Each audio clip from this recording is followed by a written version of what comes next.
Every person who lives on this planet has seen a falling star, also known as a shooting star. I confess I sincerely believed such was the case, that these were in fact stars, much like I believed in Santa Claus. But then I heard the shocking truth. These are not, in fact, stars. When peering into the sparkling emptiness of the night sky, I watched as another meteoric body for the umpteen billionth time tried to ram through the Earth's atmosphere. This happens constantly, day in and day out. Millions of cosmic bodies hurl themselves towards the surface of our planet every day. Really, there is nothing very special going on here. So, despite the apparent absurdity of the phrase, look, a falling star, it turns out that real falling stars do exist in our universe. Fasten your seatbelts, ladies and gentlemen. Once again, we set off into deep space. Meet Mira, or, as it is also called, Omicron Ceti. A sizable star, it is 700 times larger than the diameter of our Sun. It is an even stranger and more surprising star than Betelgeuse, the heroine from our last installment. The first mention of this beauty is found in Hipparchus in 134 BC, as well as in the testimonies of Chinese astronomers later in the year 1070. But its almost supernatural properties were discovered only recently. Pastor astronomer David Fabricius, quite by chance and without realizing it, discovered a new type of star on the morning of August 13, 1596. At that time, he was just watching Mercury, or rather, he was going to measure the angular distance from the planet to the star glittering nearby at an apparent magnitude of 3 in the constellation of Cetus.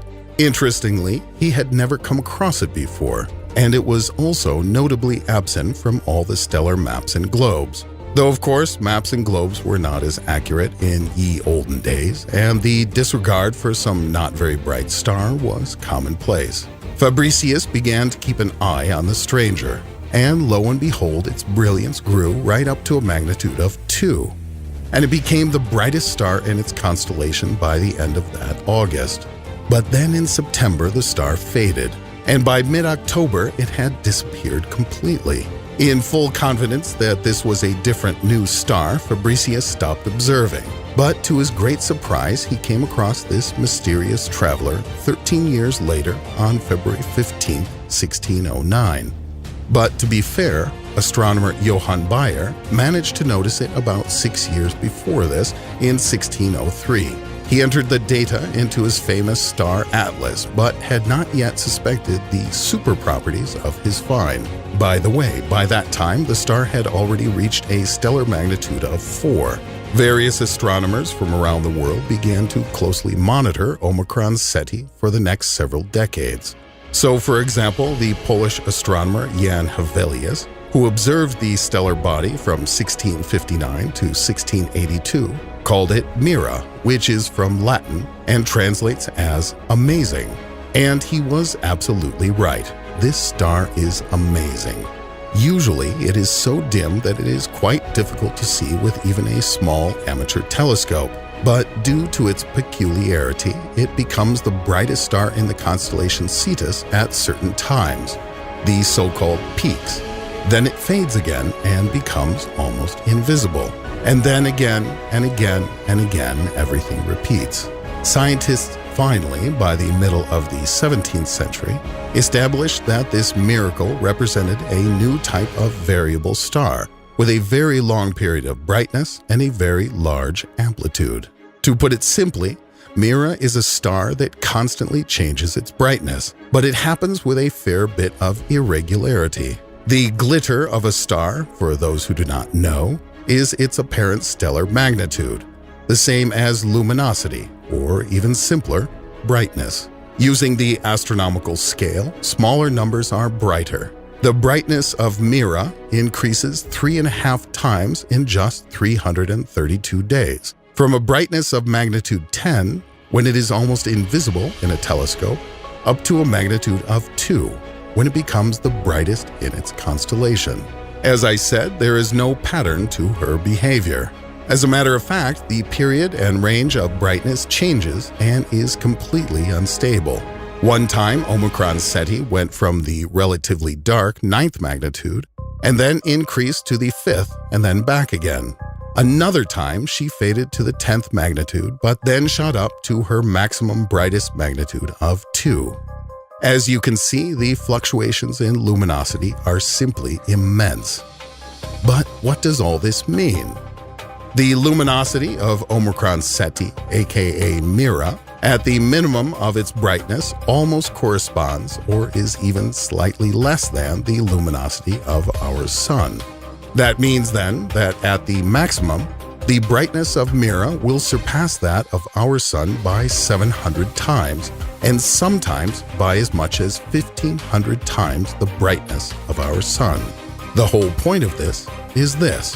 When red giants pulsate, the temperature of their surface also changes, which immediately affects the optical properties of the stellar atmosphere. As the temperature rises, the chemical compounds decompose and the atmosphere becomes more transparent.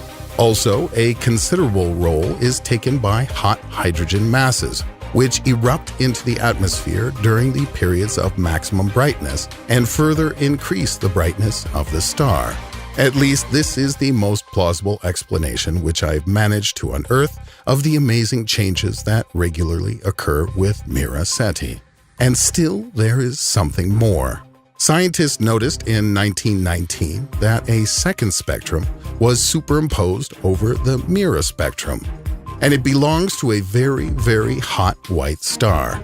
A satellite was discovered very close to Mira 4 years later. This hot little star is a white dwarf called Mira B, which, by the way, literally feeds on its much larger neighbor. Little Mira B orbits the giant Mira A only once every 400 years. And therefore, the satellite has made just one complete revolution around Mira A since the time of Fabricius. The average distance from the main star to the orbit of the white dwarf is about 70 astronomical units. That is to say, 70 times the average distance from the Earth to the Sun. And the most interesting thing is that this little dwarf star has similar properties to her much more voluptuous friend. The white dwarf also changes its brightness regularly. But this happens for several other reasons. Mira B has an accretion disk through which the white dwarf interacts with the main star, sucking away stellar matter from her much larger sister. Because of the unevenness of the supply of this substance, the luminosity of the satellite also changes. On average, the brightness value of the dwarf ranges from magnitude 12 to 9.5.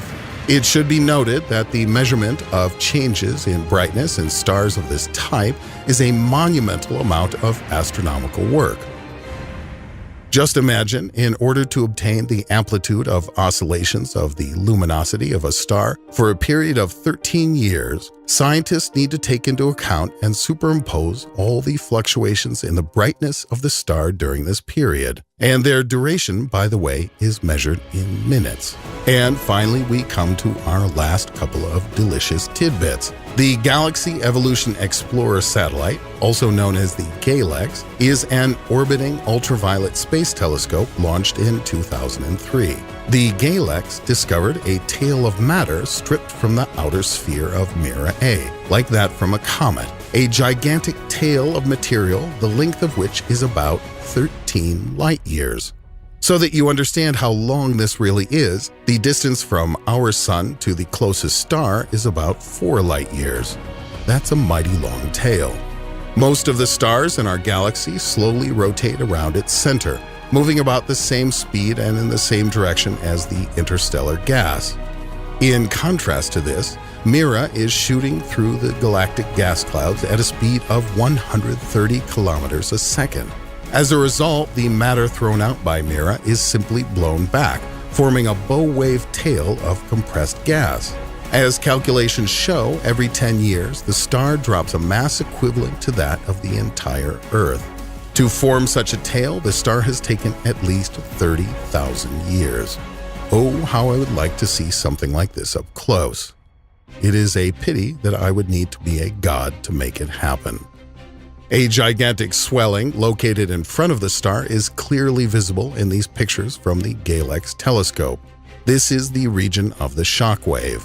Something like this is formed in front of a boat's nose when cutting through water at high speed, or, for example, in front of a bullet moving at supersonic speed. This is matter thrown out by the star, experiencing a head-on collision with particles of interstellar gas. And here my story comes to an end for today.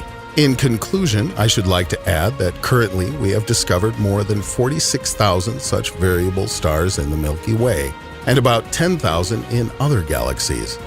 And this is only the beginning, as more are being discovered every year. Put likes or dislikes if you don't like it, subscribe to the channel, share with friends and well-behaved acquaintances. Until next time.